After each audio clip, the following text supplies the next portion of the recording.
Hello, ladies and gentlemen. We figured we were doing the My Little Dashy commentary. We'd also hit on Alicorn Day, which is much shorter, and therefore is allowed for more rambling, I suppose. It's much less likely to actually address the video at hand. Although I guess specific things, this one's really more about the message and the whole idea of the Alicorn thing, which we have had quite a lot of discussion about, not just in general. Not just between Peterep and I, but on the forums and in the fandom and everywhere else. It was just one of those things. And so yes, featuring myself and Peterep, of course. Hello.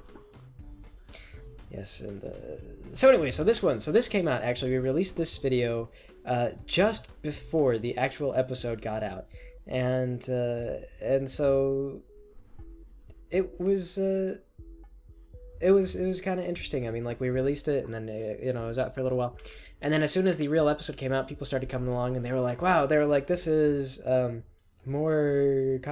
is better than the actual episode, or this has got as much information contained within as the original episode," and people were what can I say? There's some crassness there. But I was a little bit stunned when I actually did watch the real episode, and just like they ran through so much information so fast that it was kind of just like, like they're just kind of doing things, and I was like, wait, stop, what's happening? Why did that happen? Oh my gosh, wait, no, what does that imply? Hang on, okay, now you're an Alicorn. Okay, all right, so yeah. There were just a lot of implications. I mean, it was one of those things, like, if they had made that, like, a 2 or 3 part episode, it probably would have been really fascinating. But I feel like they just crammed... they probably realized, they're like, we have 1 episode to do all this stuff. And what they did was really kind of very bold and experimental, was they did it all through kind of, like, song and visuals and whatnot. I mean, like, you start off... I mean, I can see what they did artistically, and I kind of respect. I respect what they tried to do. Like, you start off and everything's all shiny and just pristine looking in the original episode. They go through and they sing these songs, and the emotions. I mean, like, we just have these wild emotional swings throughout the entire thing, because it's like happy, happy, happy, happy, happy, sad, sad, sad, sad, sad, hopeful, hopeful, hopeful, sad, sad, sad, and then Alicorn, Alicorn, Alicorn, and like, but they did it all with music and with a lot of imagery. So, like, it was sort of more of an emotional roller coaster than it was a logical story. So some people kind of warmed to that idea, and then others kind of didn't really like that, because they're like, I have many logical questions, and you completely did not provide me a logical narrative. You gave me an emotional narrative. So what can I say? It was bold, but it wasn't necessarily a success. Yeah. Oh, I mean, it wasn't totally successful, but it could have bombed worse than it did. Yeah. So. I didn't like it, so. Okay. That's my 2 cents.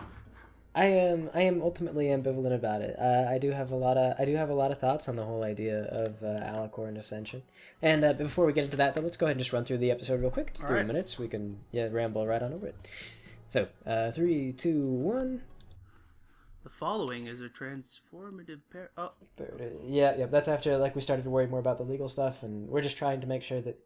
See, I don't know if this is good or bad, because should we associate ourselves? I don't know. I tried to email someone from Hasbro, and they were like, "Oh, you should contact our legal teams and fill out the form requesting to use My Little Pony." And I was like, "No, this is not the same kind of thing." So, I don't know, because it's, like I said, it's complex, and you'd have to talk to a lawyer. So, this scene was fun to animate.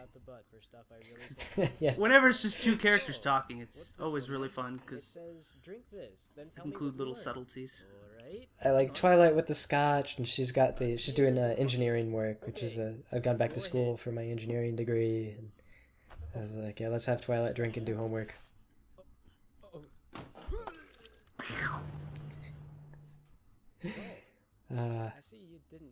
So I actually drew the wings smaller than they did in the actual cartoon. In the cartoon, they're like gigantic. Yeah, and the way that you drew them, actually, when she keeps them closed, they're sort of cute. Yeah. They kind of look really, actually, sort of pretty. I don't hate the character design. Yeah. It's just, yeah.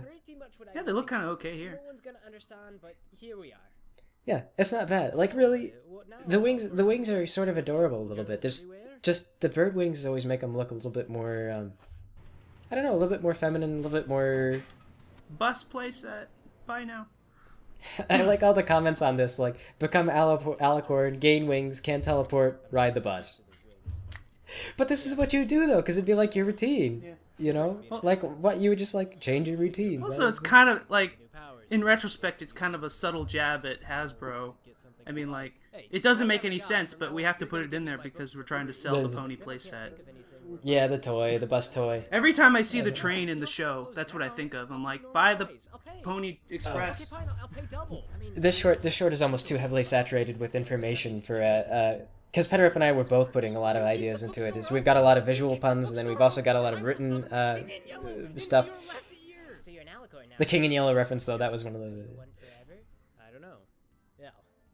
When I first animated this scene, I didn't get the joke. But then when I watched it after animated, I'm like, oh, I get the joke. Yeah, she's like, oh great, I bet you'll be a really fast alicorn. Oh yeah, and she's like, sorry, I'm cooking dinner right now and I almost forgot about it. The wings don't do anything. I don't have time to be fixing all your clothes. And of course, yeah, they didn't fix all the clothes. I don't know any spells for fixing clothes.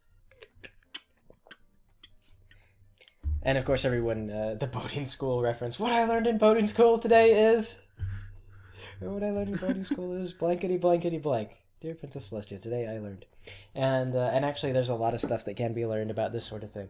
I mean, I commented...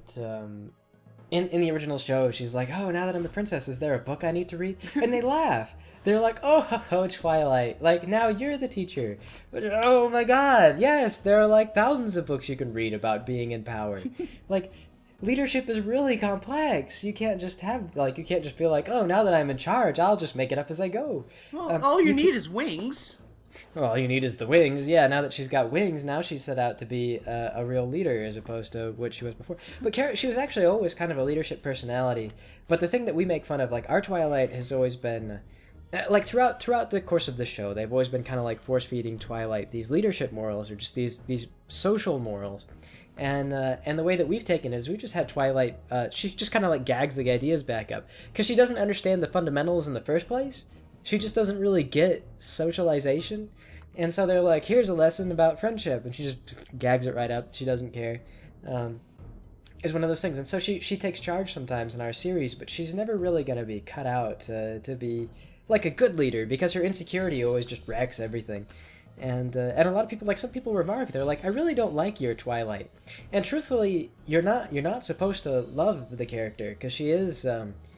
She does a lot of damage sometimes just by being really mean and insecure, and but that's kind of the point. Is that I've seen so many leaders. I've worked under leaders like this who were kind of not. They just weren't secure. They didn't really know what they were doing. They didn't really get some of the fundamentals of the social contract. You know, where like we do need people to be in charge, but. There's an assumption. There's one point of philosophy that I like is leaders are unwanted when not needed, and the other two is that if you're not looking out for your subordinates, I mean, your leadership is really not like I'm in charge because I'm the best. It's like I'm in charge because I'm able to take into awareness the needs of everyone who I'm leading. And so like I mean like leadership is very complex, and friendship for leaders is very complex, and there's just a lot. There's a lot that goes into it that just I don't know. Like she becomes a princess, and I know it's a power fantasy, like the Hasbro thing. Like you just know that they're marketing teams, and I've been told horror stories about marketers getting too much control over things, but you just know the marketers are sitting around and they're like, you know what really sells to little girls is princesses, and pink. And they don't really, yeah, and pink. Everything's got to be pink. And that's why, like, we need Cadence, because she's a pink princess. And then maybe Cadence didn't sell very well. And they're like, you know what the problem is? It's that Cadence isn't the main character. We need to make the main character a princess. Because they're trying to figure out how this princess thing is selling toys. And they're not realizing that it's not the princess angle that sells the toys. It's that people... and by extension girls and women, they want to have control, and they want to be beautiful. And so if you create a character, if like you're like, here's a princess, she's beautiful, and by nature of being a princess she's powerful and she has control of her life, and that's a power fantasy. is that's like, you know, saying like, this is a man, he's a general, you know, he leads all these things, and so boys are like, oh yeah, you know, like Optimus Prime, he's in charge of the Autobots, you know, that's a power fantasy as well. He's a robot with a cannon. I wish I were Optimus Prime. Yeah, but I guess where that's different from, say, a queen is that princesses are usually more often associated with youth, and queens are associated with older people, so queens don't have that appeal as much. Queens don't, because they talk about the Disney thing. But the fact is that, and what really bugs me about this is it kind of like My Little Pony, generally speaking, as a tool for little girls. And I've always thought, like, if I have kids and I have a little girl, I'm probably going to buy the My Little Pony DVDs, because I really do kind of like the whole angle of, like, these characters are they're very kind of just independent, and sort of some of them are rather clever, but they're flawed and they make mistakes, and then they kind of learn from those mistakes, but they never really get caught up in, like, boys, or this whole idea, like, or the princess idea, or the pink. Like, they're just sort of like women can see colors better than men can. This is a true fact. But pink is not really a color that women are naturally more attracted to. This has been a marketing gig that's been in effect for generations. It's kind of like I mean, way back when, blue was actually considered a female color, and so it's changed. I can't remember what company really started the change, but the point being is that you can change these paradigms. Like, you don't have to follow the whole pink and princess thing. If you're looking just to sell a power fantasy, then you could just sell the power fantasy. She wouldn't have to be a princess. But, you know, I think they probably look at, like, what's selling, and they're like, princesses. And they're like, well, then make the character a princess, because that'll sell more toys, because that's kind of how marketing works. And like I said, I've heard horror stories about marketing. And marketing can get out of control when it's not kept in check. Sometimes people get these ideas and they see these statistics, and they don't realize that statistics, like, they involve a lot of, like, I mean, like, real statistics involves, like, a lot of factorials and calculus, and you have to know how to calculate, like, moments. So you've got to be able to take the cross products of, like, numbers that you wouldn't normally associate with cross products and things like that. It's not something that you just look at and you can extrapolate, like, a lot of very meaningful information about the real world, which is another thing. Like, when people talk about research and they're like, oh, you know, statistics show this, you know, and it's like, and statistics don't say much. They give you an idea of where to explore a new idea, but they don't prove things. They don't really say things. Statistics are they're just numbers. Unless, of course, Alan says it, then it's true. Yeah, well, if Alan says it, you know, Alan's got, you know, he's got the thing. Actually, it's probably going to be a joke we start doing with Sweetie Belle a little bit more often. Is she's the math? I mean, she's like the math-based demon, and so I was thinking about having some scenes where she'll show up and be like, she could, like, just rattle off these statistics and just have them make perfect sense to her, and all her friends are like, I don't get it. And then she'd be like, are you kidding? Like, and she would, like, use integrals to, like, find the area of a triangle and stuff like that, things that nobody does. And they're like, I don't understand why you do this. How come you're so good at math and every time you get a 75% on all your assignments? So, like, I'm average, but desire to be an A student. Of course, she never will, because that would not be average.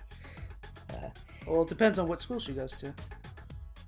Yes, well, I mean, if she goes to a school where the average grade is like an A, then yeah, she would get an A. But no, Ponyville has a very average district, and of course they're taught by Cherry Lee, who is a very average teacher, I like to believe, or is even subpar to a certain extent. She has a lot of loopholes that cause you to fail. Well, of course. I mean, if the system didn't fail people, then how would you know who deserves to be failed? But anyway, we actually had some technical problems with this recording at this point. It was on my end, as I had some kind of recording thing where I got cut off. And so at this point, because I have the video on my computer, Pedro has dropped out of the commentary, and I can't really recall what else I was going on about, just probably more stuff. I think more stuff about ideas regarding the social contract and statistics and just stuff like that, which pretty much I've already covered. So there's not a whole lot else to say. I suppose that is pretty much it. Most of, by now, the Alicorn stuff has died down quite a lot. So people are gonna handle it however they will. We'll see how they go.